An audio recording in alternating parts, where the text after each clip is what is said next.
Monsieur Bessel était le principal intéressé de la raison sociale Bessel, Hart and Brown de St. Paul's Churchyard, et depuis de longues années, il était connu de ceux qu'intéressent les recherches psychiques comme un investigateur consciencieux et d'esprit large. Monsieur Bessel observait le célibat et au lieu de vivre dans quelque banlieue, comme le fait tout bon commerçant de la cité, il occupait un appartement dans Albany, près de Piccadilly. Il se passionnait particulièrement pour les problèmes de la transmission de la pensée et d'apparition des vivants. Et, en novembre 1886, il commença, conjointement avec M. Vincey, de Staple Inn, une série d'expériences sur la prétendue possibilité de provoquer, par la seule force de sa volonté, une apparition de soi-même dans l'espace. Ils arrangèrent leurs expériences de la façon suivante. À une heure préalablement fixée, M. Bessel devait s'enfermer dans une des pièces de son appartement d'Albany et M. Vincey dans son cabinet à Staple Inn, et chacun d'eux alors fixerait, aussi résolument que possible, son esprit sur celui de l'autre. M. Bessel était passé maître en l'art de s'hypnotiser soi-même, et, autant qu'il le put, il essaya d'abord de s'hypnotiser et de se projeter ensuite, comme le fantôme d'un être vivant, à travers l'intervalle de presque 2000 qui le séparait de M. Vincey. Plusieurs fois, leurs essais n'aboutirent à aucun résultat satisfaisant. Mais la 5e ou 6e fois, M. Vincey vit effectivement, ou s'imagina qu'il voyait une apparition de M. Bessel dans la pièce. Il déclara que l'apparition, bien que très brève, fut très vive et réelle. Il remarqua que la figure de M. Bessel était pâle, et son expression anxieuse, et de plus, que sa chevelure était en désordre. Pendant un instant, M. Vincey, quoiqu'il attendît le phénomène, fut trop surpris pour parler ou remuer, et presque aussitôt il lui sembla que la forme jetait un regard par-dessus son épaule et disparaissait incontinent. Il avait été convenu qu'on essaierait de photographier toute apparence de fantôme, mais M. Vincey n'eut pas l'immédiate présence d'esprit de saisir l'appareil préparé sur la table à côté de lui. Quand il le fit, il était trop tard. Cependant, grandement surexcité par ce succès, il nota l'heure exacte et prit tout de suite un cab pour aller à Albany informer M. Bessel de ce résultat. En arrivant, il fut surpris de trouver la porte extérieure ouverte et l'intérieur de l'appartement éclairé et dans un désordre extraordinaire. Une bouteille de champagne était en morceaux sur le plancher. Le goulot s'était cassé probablement en heurtant l'encrier du bureau, près duquel il était resté. Une table octogonale qui supportait habituellement une statuette de bronze et un certain nombre de livres de choix avait été violemment renversée, et, sur le papier des murs, des doigts salis d'encre s'étaient promenés comme pour le simple plaisir de le souiller, semblait-il. L'un des délicats rideaux de Perse avait été violemment arraché de ses anneaux et jeté sur le feu où il se consumait en empestant la chambre. C'était partout le plus étrange désordre.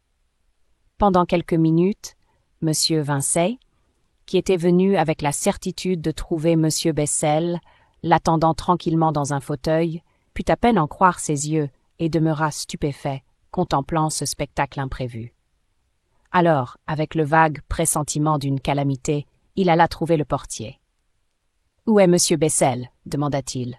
« Tous les meubles sont brisés dans sa chambre. » Le concierge ne répondit rien, mais il monta immédiatement à l'appartement de M. Bessel pour constater l'état des lieux. « Je comprends maintenant, » dit-il en promenant ses regards sur toute cette confusion. « Je ne savais pas ça. M. Bessel est sorti. Il est fou. » Il se mit alors à raconter qu'une demi-heure auparavant, c'est-à-dire au moment de l'apparition de M. Bessel dans le cabinet de M. Vincey, son locataire s'était précipité dans la rue sans chapeau, hérissé, et on l'avait perdu de vue au coin de Bond Street. Et quand il passa près de moi, dit le concierge, il riait, une sorte de rire convulsif, la bouche ouverte et les yeux effarés. Je vous affirme, monsieur, il me fit peur. Tenez, comme ceci. Et le portier grimaça une sorte de rire qui n'était rien moins que rassurant. Il gesticulait, et il avait les doigts crispés et contractés comme ceci, et il disait d'une voix étranglée et sourde « La vie! La vie! Rien que ce mot-là, la vie! » « Allons donc, faisait M. Vincey, tut, allons donc !» Il ne savait dire autre chose, étant naturellement fort surpris. Il se tournait de la chambre vers le portier et du portier vers la chambre, très gravement perplexe. Leur conversation n'alla pas au-delà de cette hypothèse, que probablement M. Bessel allait bientôt revenir et expliquer ce qui était arrivé. « Ce n'était peut-être qu'un soudain mal de dents, » dit le portier, une rage violente qui le prit d'un seul coup et l'affola. « Moi-même, dans des moments comme ceux-là, il m'est arrivé de casser des choses. » Il se mit à réfléchir. Si c'était cela, pourquoi, en passant près de moi, aurait-il crié « La vie !» Monsieur Vincey, pas plus que lui, ne pouvait l'expliquer. Monsieur Bessel ne revenait toujours pas, et enfin, ayant une fois de plus contemplé le désordre d'un œil navré, Monsieur Vincey écrivit sur une feuille de papier quelques mots qu'il laissa bien en vue sur le bureau et retourna, dans un état d'esprit fort tourmenté, à son propre logis de Staple Inn. Cette affaire lui causait une impression pénible. Il ne savait comment interpréter la conduite de Monsieur Bessel. Il essaya de lire sans y réussir. Puis il sortit avec l'intention de faire une courte promenade, et il était si préoccupé qu'il faillit se faire écraser par un chariot au coin de Chancery Lane. Enfin, une grande heure plus tôt que d'habitude, il se mit au lit. Pendant un temps considérable, il ne put s'endormir, hanté par le souvenir de la muette confusion dans laquelle il avait trouvé l'appartement de M. Bessel. Et quand enfin un assoupissement agité l'eut envahi, il fut presque aussitôt troublé par un rêve très précis et inquiétant. Il vit M. Bessel gesticulant furieusement, la figure pâle et grimaçante. Une peur intense, une supplication pressante, suggérée peut-être par ses gestes, se mêlait inexplicablement à son aspect. M. Vincey crut même entendre la voix de son compagnon d'expérience l'appelant d'un ton désolé, bien qu'il eût alors considéré la chose comme une illusion. Même éveillé, il conserva de ce songe une impression très vive. Il demeura frissonnant dans les ténèbres, en proie à cette vague et indéfinissable terreur de possibilités inconnues que les rêves donnent même aux hommes les plus braves. Pourtant, à la fin, il se secoua, se tourna et se rendormit, mais le rêve revint avec une précision plus grande. Il s'éveilla de nouveau avec la conviction si arrêtée que M. Bessel le trouvait en grande détresse et réclamait du secours, que le sommeil ne lui fut plus possible. Il était persuadé que son ami courait vers quelque affreuse calamité. Pendant un moment, il essaya en vain de se débattre contre ce pressentiment, et finalement il s'y soumit. Contre toute raison, il se leva, alluma le gaz, s'habilla et sortit par les rues, désertes à cette heure, à part quelques polissements silencieux et les voitures des journaux du matin. Il fit route vers Vigo Street pour aller s'enquérir si M. Bessel était revenu. Il n'alla pas jusque-là. Comme il passait dans Long Acre, quelque impression inconsciente le fit se diriger vers Covent Garden qui s'éveillait à son activité nocturne. Il voyait des halles devant lui, bizarres tableaux de lumière jaune et de foule noire et affairée. Il entendit tout à coup des cris. Un individu tourna le coin près de l'hôtel et accourut rapidement vers lui.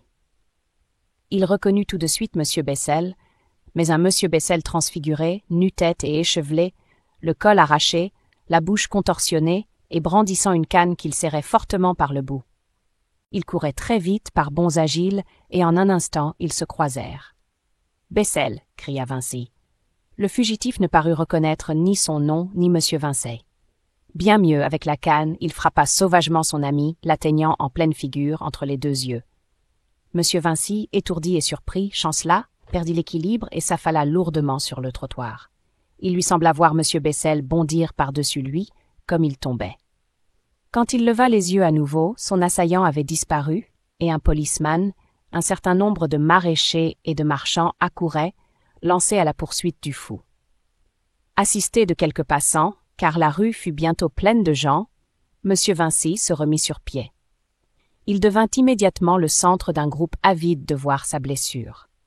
Une multitude de voix tâchait de le rassurer sur son état et lui contait les méfaits du fou, ainsi qu'il désignait M. Bessel. Il était survenu soudain au milieu du marché, hurlant « La vie ! La vie !» frappant de gauche et de droite avec sa canne ensanglantée, dansant et éclatant de rire à chaque nouveau horion. Un jeune homme et deux femmes avaient la tête fendue. Il avait cassé le poignet d'un marchand à la criée et abattu un petit enfant d'un seul coup. Pendant un certain temps, il avait fait fuir tout le monde, si furieuse et si résolue était son attitude. Puis, il avait chargé contre l'écope d'une vendeuse de café, s'était emparé de sa lampe à pétrole qu'il avait lancée à travers les vitres d'un bureau de poste et s'était enfui en riant, après avoir assommé l'un des polissements qui avait eu l'audace de lui tenir tête. Le premier mouvement de M. Vincey fut, naturellement, de se mettre, lui aussi, à la poursuite de son ami, afin de le soustraire, si possible, aux violences de la foule exaspérée. Mais il se sentait alourdi. Le coup l'avait à moitié assommé, et pendant qu'il hésitait, la nouvelle se répandit que M. Bessel avait échappé à ceux qui le poursuivaient. D'abord, M. Vincey ne voulut pas y croire, mais l'unanimité de ceux qui rapportaient la chose et bientôt le retour solennel de 2 polissements, les mains vides, le convainquirent. Après quelques questions incohérentes, il reprit le chemin de Staple Inn, tamponnant avec un mouchoir son nez endolori. Il était indigné, ahuri et perplexe. Il lui paraissait indiscutable que M. Bessel était devenu subitement fou furieux pendant son expérience de transmission de pensée, mais son apparition avec une figure pâle et triste est un insoluble problème. Il se torturait l'esprit vainement pour trouver une explication. Enfin, il en vint à cette conclusion que non seulement M. Bessel, mais l'ordre des choses avait perdu son équilibre. Il ne voyait rien à y faire. Il s'enferma soigneusement dans sa chambre, alluma sa cheminée à gaz et, redoutant de nouveaux cauchemars s'il se couchait, resta jusqu'à l'aurore à mettre des compresses sur sa figure blessée ou à tenir des livres devant ses yeux, s'efforçant inutilement de lire.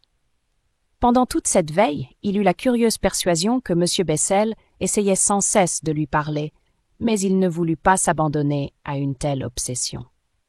À l'aube, sa fatigue physique l'emporta. Il se coucha et s'endormit enfin malgré les rêves. Il se leva tard, mal reposé, anxieux et souffrant considérablement de sa blessure. Les journaux du matin ne contenaient rien au sujet de l'aberration de M. Bessel. Le fait s'était produit trop tard dans la nuit. Les perplexités de M. Vincey, auxquelles la fièvre de sa contusion ajoutait une irritation nouvelle, devinrent bientôt intolérables. Et, après une visite inutile à Albany, il alla à St. Paul's Churchyard voir M. Hart, l'associé de M. Bessel et, autant que M. Vincey le savait, son plus intime ami. Il fut surpris d'apprendre que M. Hart, bien qu'il ne sût rien de l'affaire, avait aussi été bouleversé par une visite identique à celle qui l'avait troublé lui-même. Un M. Bessel, pâle et échevelé, réclamant ardemment du secours par ses gestes. Tel était du moins le sens que M. Hart croyait devoir attribuer à la mimique de M. Bessel. « J'allais justement partir pour le voir quand on vous a annoncé, » dit M. Hart. J'étais bien sûr que quelque chose lui était arrivé.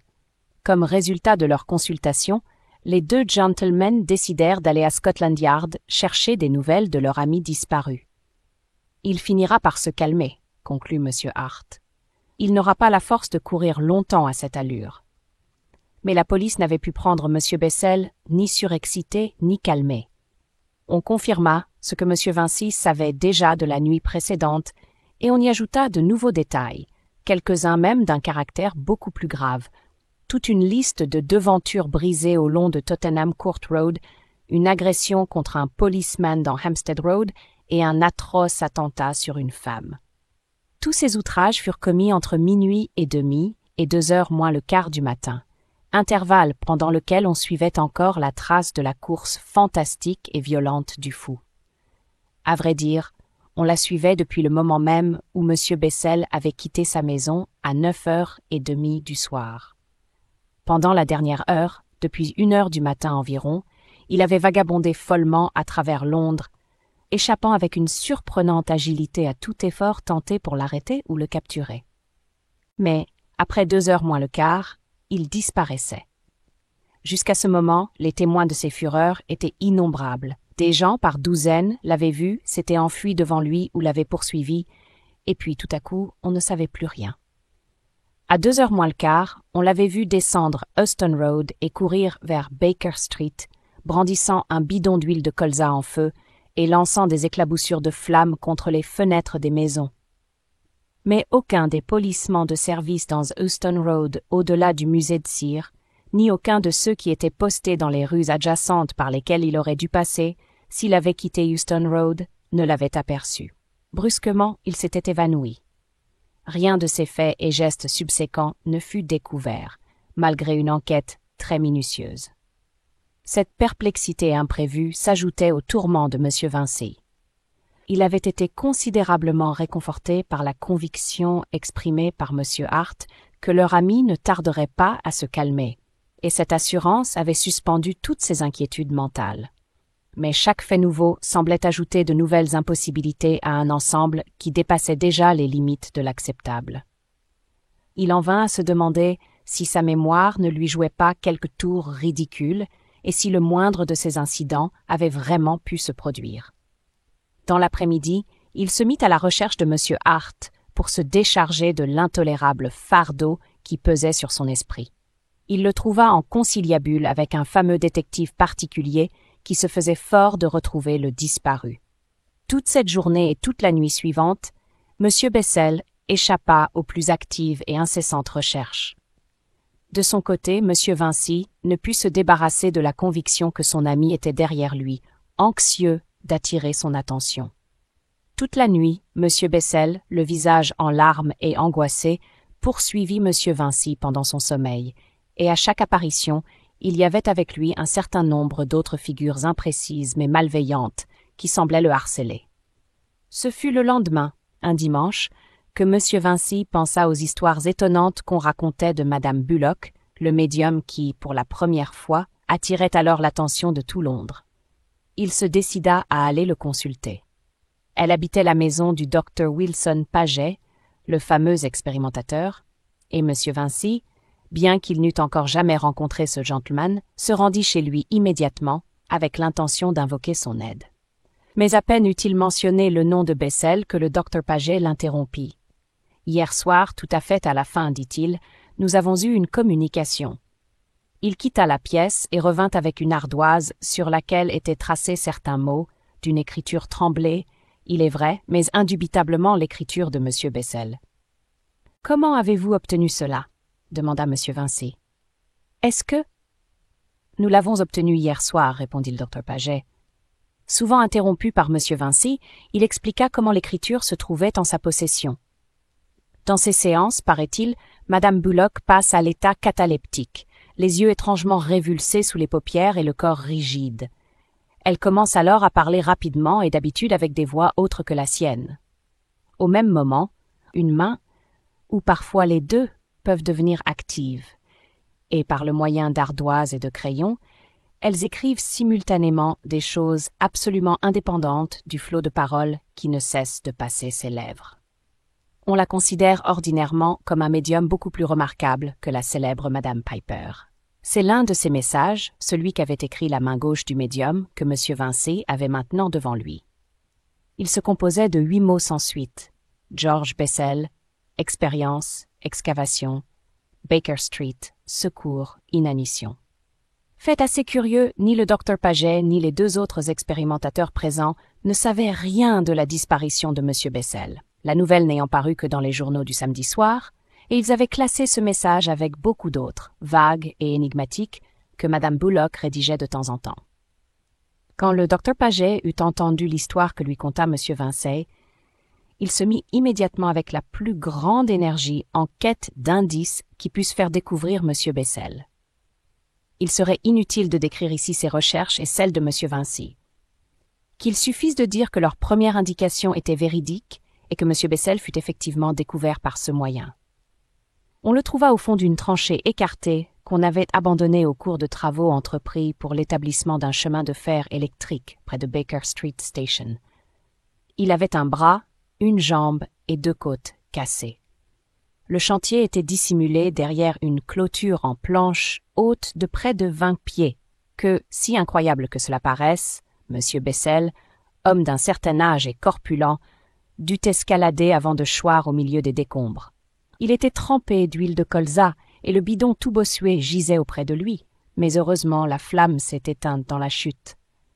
Sa folie l'avait complètement quitté, mais il était naturellement très affaibli, et, à la vue de ses sauveurs, il fut pris d'un accès de larmes.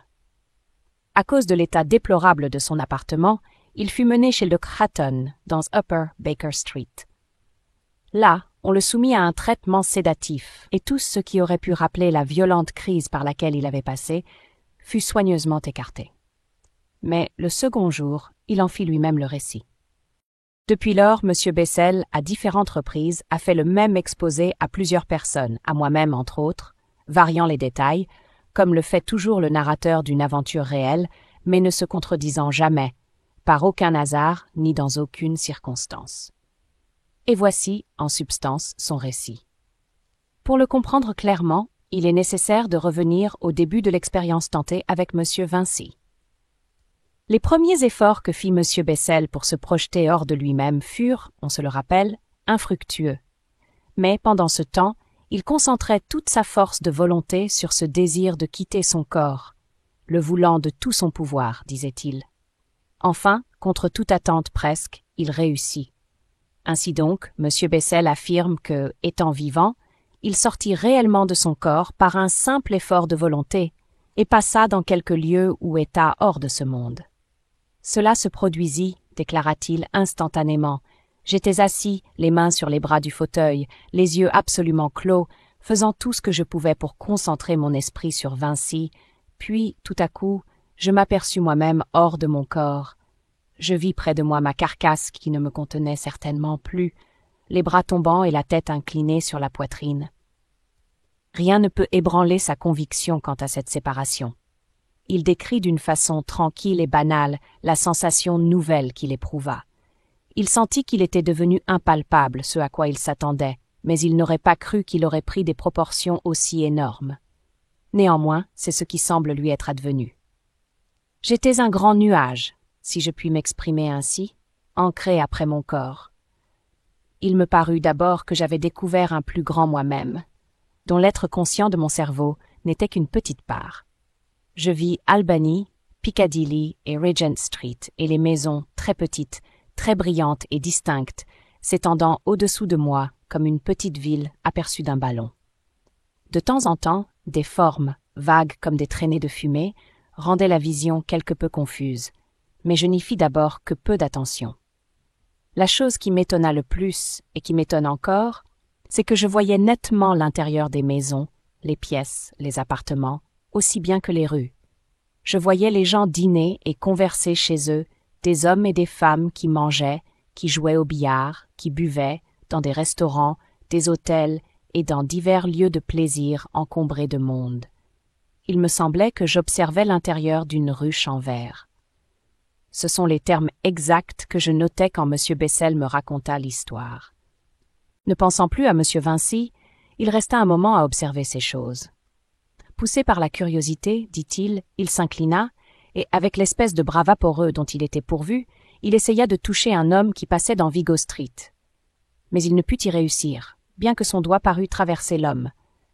Quelque chose empêchait le contact, mais il lui est difficile de décrire exactement ce que c'était. Il compara l'obstacle à une feuille de verre. « J'eus la sensation, dit-il, qu'aurait un petit chat qui veut toucher son image dans un miroir. » À maintes reprises, chaque fois que j'entendis M. Bessel relater cette aventure, il se servit de cette comparaison de la feuille de verre.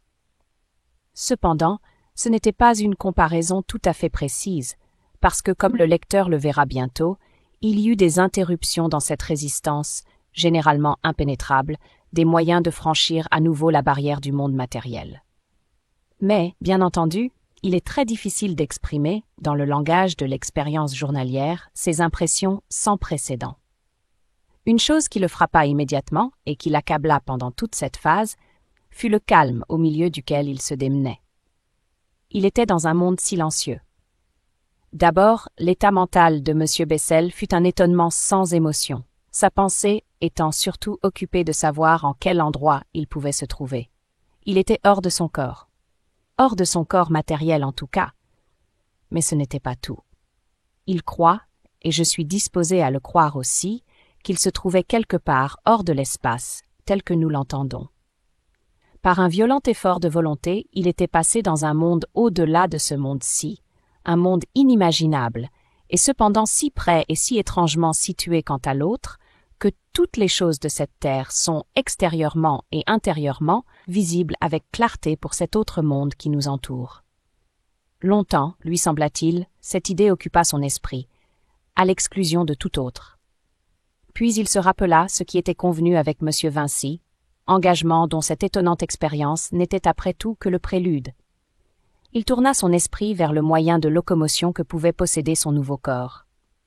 D'abord, il fut incapable de se détacher complètement de sa carcasse terrestre. Ce corps nuageux, bizarre et nouveau, se balança, se contracta, s'épandit, se replia, se tordit dans ses efforts pour se libérer, puis tout à coup le lien qui le retenait se rompit net. Un instant, tout fut caché par ce qui semblait être un tourbillonnement sphérique de vapeur sombre. Puis, par une déchirure momentanée, il vit son corps inerte s'affaisser, sa tête vide se balancer de côté et d'autre, et il s'aperçut qu'il avançait rapidement, comme un immense nuage, dans une région fantastique, faite de brume obscure, qui avait la lumineuse complication de Londres s'étendant, ainsi qu'un plan, au-dessous de lui. Bientôt, il remarqua que les vapeurs flottantes qui l'entouraient étaient quelque chose d'autre, et la surexcitation téméraire qu'il éprouvait de ce premier essai se changea en crainte, car il vit, indistinctement d'abord, puis bientôt très clairement, qu'il était entouré de faces humaines, que chaque enroulement et chaque repli de ces apparents nuages était une figure. Et quelle figure? Face diaphane, face d'une ténuité gazeuse, face semblable à celle qui regarde, avec une étrange et intolérable fixité, le dormeur pendant des heures mauvaises de ses rêves. Des yeux méchants et avides, pleins de curiosité et de convoitise, des visages aux sourcils froncés et aux lèvres grimaçantes. De vagues mains saisissaient M. Bessel quand il passait, et le reste de ses corps n'était qu'une illusoire traînée de ténèbres flottantes. Pas une parole, pas un son ne sortait des bouches qui semblaient crier.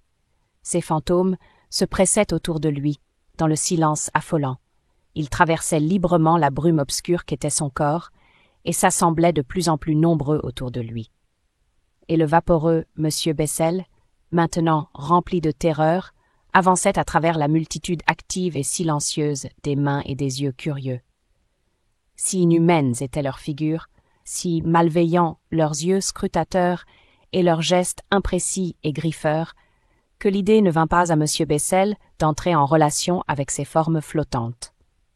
C'étaient, semblait-il, des fantômes idiots, des êtres de désir vain, avortés et privés de la joie de vivre, dont les expressions de visage et les gestes seuls disaient quelle ardente convoitise ils avaient de la vie, convoitise qui restait l'unique lien qui les rattacha à l'existence. Il faut rendre justice à M. Bessel.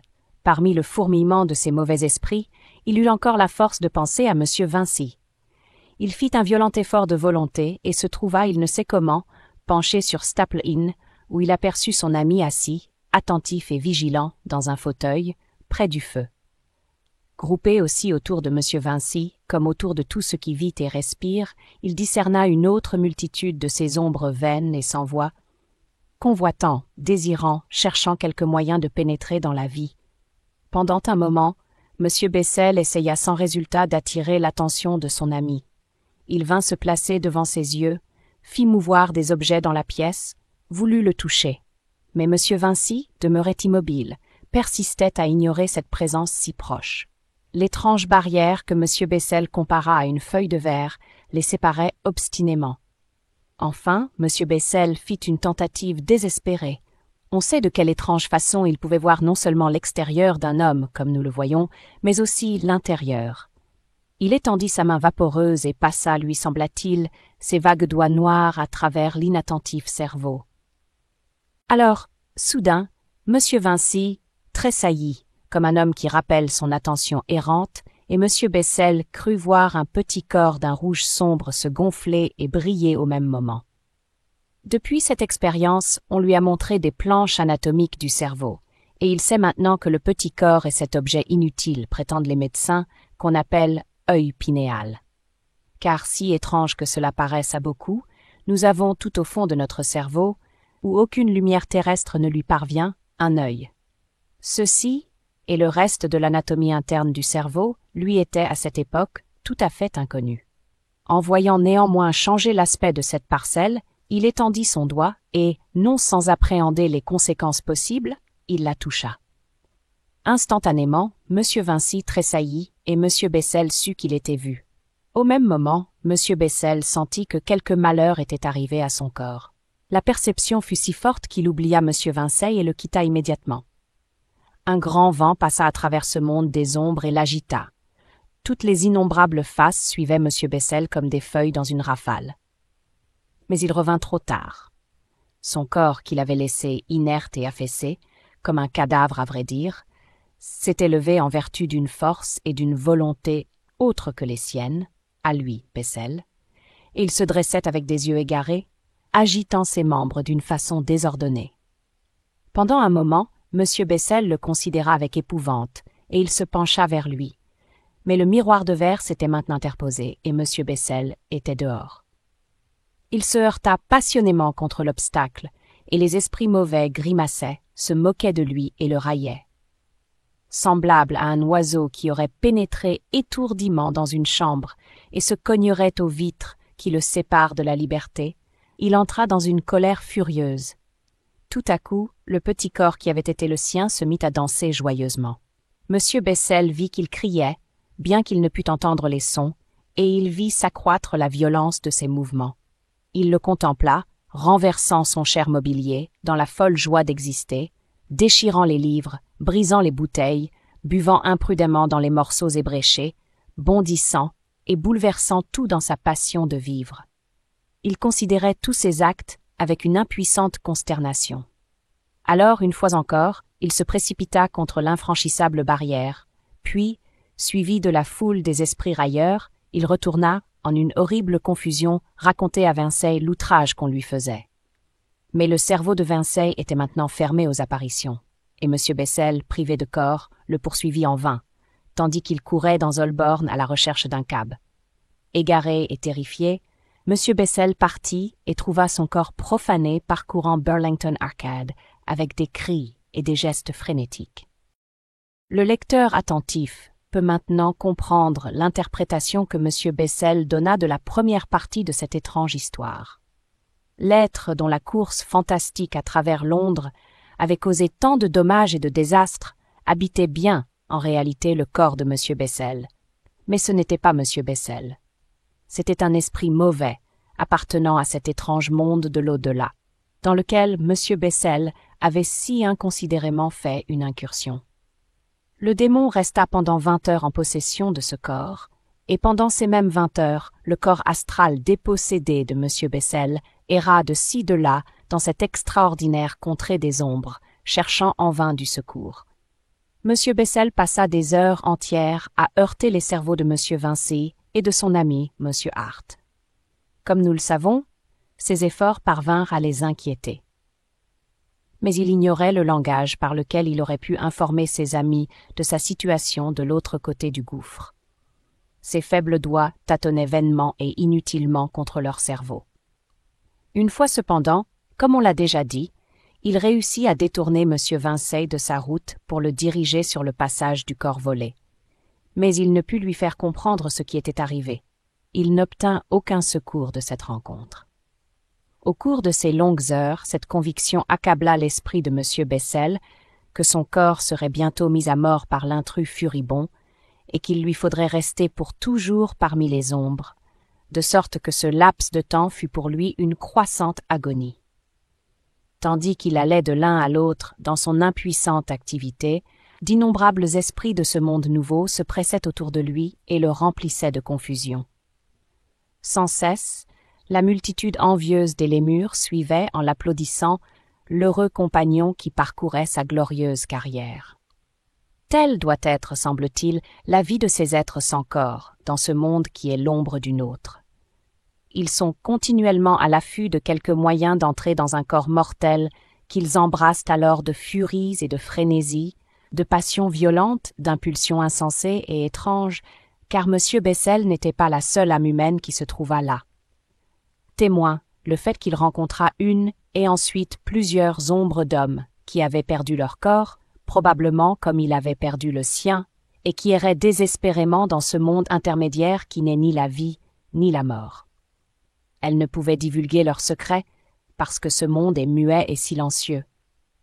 Et cependant il les reconnaissait pour des hommes, à cause de leur vague forme humaine et de la tristesse de leur visage. Monsieur Bessel ignore comment ils étaient venus dans ce monde et où se trouvaient les corps qu'ils avaient perdus, s'ils extravaguaient parmi les vivants ou s'ils étaient pour toujours enfermés dans la mort. Qu'ils fussent les mânes des défunts, ni lui ni moi ne le croyons. Mais le Dr. Wilson Paget pense que ce sont les âmes raisonnables de ceux dont la folie s'est emparée sur terre.